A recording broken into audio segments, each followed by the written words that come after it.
we got some new details on one scrapped version of Blade that would have been hard R, and this would have been a over-the-top bloody mess produced for less than $40 million.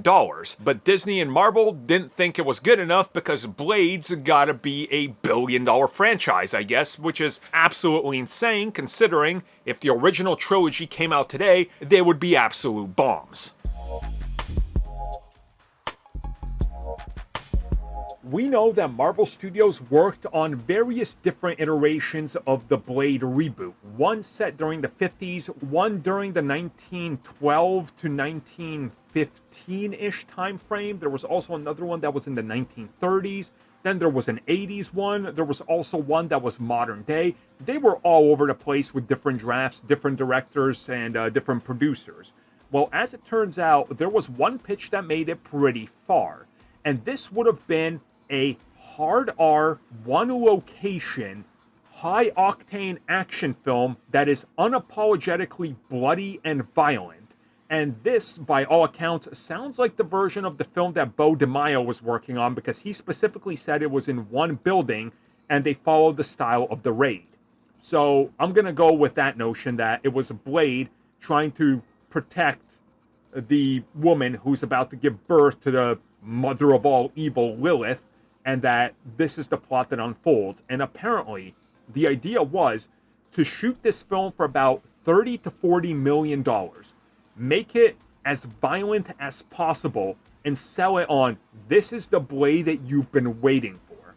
But apparently, Marvel Studios wasn't happy with what was going on, and didn't like some of these pitches because it didn't conform to the mandates that they had in place, and didn't fall in line with some of the other things that they were doing.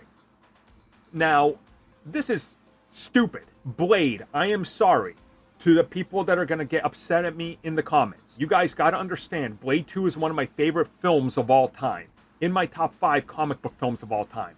The Blade films did not make as much money as people like to perceive it as. I've seen people say, the Blade, guaranteed money, you're going to easily make $700 million. Guys, the Blade trilogy made only $417 million.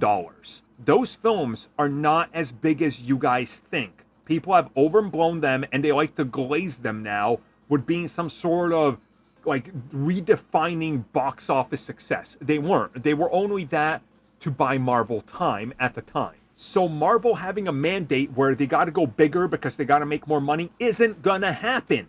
It's not gonna happen. Blade is a niche character that has a cult following. His ceiling is $200 to maybe $300 million. If you make a $50 million film tops and another $50 million on marketing, you're going to make your money back. Marvel is trying to franchise Blade in a way that they franchise Captain America and Iron Man. That will never work. That's not Blade. People need to understand this, and Marvel Studios needs to understand this. And the longer they take to get it, and the higher the budget gets, the harder the lesson they will learn when this thing flops when it costs too much to make.